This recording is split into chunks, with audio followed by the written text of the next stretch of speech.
अभी हम लोग आप लोगों ने बहुत सारे कार्यक्रम भी कराए। लॉकडाउन में हमने सामान भी बाँटा, सब कुछ किया, युवाओं का बहुत ज़्यादा रोज़गार भी दिया या अभी आप कह रहे हो मैंने जॉब फेयर भी कराया था, सब में पैसा तो खर्च हो ही रहा है और आप डोनेशन भी लेते नहीं हैं, तो ये कहाँ से मतलब कैसे अरेंज करते हैं, कैसे सब मैनेज होता है?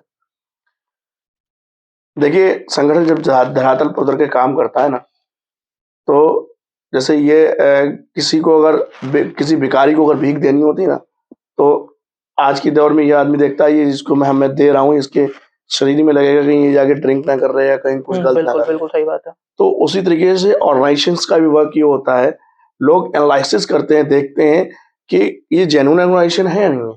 हुँ, हम जब कोई कार्यक्रम करते हैं, तो हम उसमें स्पॉन्सर्स को जोड़ते हैं। बिल्कुल जो जब जोड़ते हैं तो उनका हमें सहयोग मिलता है, तो उनको फेम भी मिलती है, उनको हम लोग जो है प्रमोशंस भी करते हैं उनके। तो एक तो कार्यक्रमों के लिए स्पॉन्सर्स हमारे लिए मिलते हैं। दूसरा, जैसे आपने लॉकडाउन वाली बात की, हुँ, लॉकडाउन में हमने अपनी जेब से शुरुआत करी पहले और हमने ये दिखाया कि हम अपने पास से भी कुछ कर सकते हैं। बिल्कुल। जब हमने शुरुआत करी, तो हमने कहा कि हमने संगठन से कहा कि हमने देखा कि कचहरी पर बंदर हैं, वो लॉकडाउन लगे हुए 7 दिन हो गए आज, और चूंकि जो बंदर थे, जो जानवर हैं, वो पब्लिक के जानवर हैं, वो पूर्ण रूप से मानव जाति पर ही जो है आश्रित, हुँ, उनको हम ही लोगों से खाने को मिलता है। बिल्कुल। तो वो देखा कि तो बंदर वहाँ मृत अवस्था में है, तो मन में प्रेरणा हुई, यार ये भूखे हैं, क्या करा जाए। आज ऐसे ही बात हुई और तमाम संगठन के लोगों से बात हुई, ग्रुप में डाला, सबसे कहा कि भैया ऐसा करो, सब लोग अपने घर में 50-50 रोटी बनवाओ। सबने 50-50 रोटी बनवाई, 500 रोटी, 700 रोटी, 1000 रोटी इकट्ठी हुई, हुँ, वो बंदरों को खिलाई। वो कितनी देर की हुई? 1 घंटे की हुई, हजारों की तादाद में बंदर। बिल्कुल, बिल्कुल। एक युवा अपने घर में कितनी रोटी अपनी माँ से 50 रोटी रोज तो बनवा नहीं सकता। बिल्कुल सही बात है। फिर फिर बात आई युवा की, खुद देखिए कैसे स्टार्ट होता है, आपको पूछना ना प्रोसेस कैसे स्टार्ट हुँ, होता है। खुद आया कि भैया रोटी तो बनवा नहीं पाएंगे, अंडा आटा दे देंगे, 10 किलो दे देंगे। हुँ, ठीक है। फिर और बात हुई तो एक किसी का फोन आया कि भैया आटा नहीं दे पाएंगे, आप कैश ले लीजिए मुझसे। हुँ। ठीक है, आप कैश दे दीजिए। तो ऐसे करके तो सब इस तरीके से जुट गया। हमने 25 लोगों का ग्रुप बनाया है हुँ, व्हाट्सएप पे।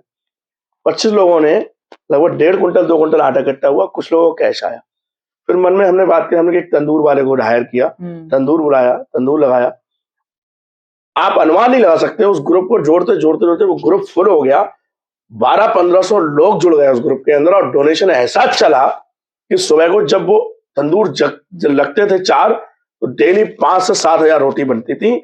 2 कार लोगों ने दे दी कि भैया ये लोग कार टैंक फुल है, ले जाओ खिलाओ।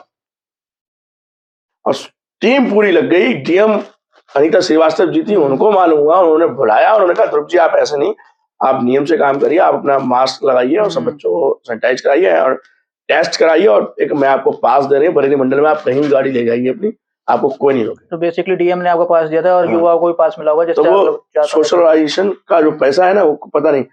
फिर हमने उस मुहिम का नाम दिया कर भला तो हो भला।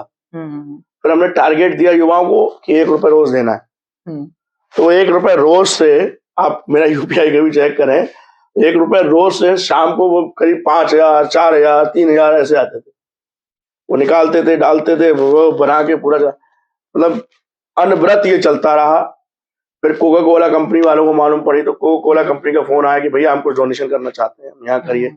उन्होंने पूरा ट्रक भेज दिया, पूरी कोका कोला कंपनी, निरी कोल्ड ड्रिंक और निरा सॉफ्ट ड्रिंक सब आ गया, माजा वाजा इस तरीके का।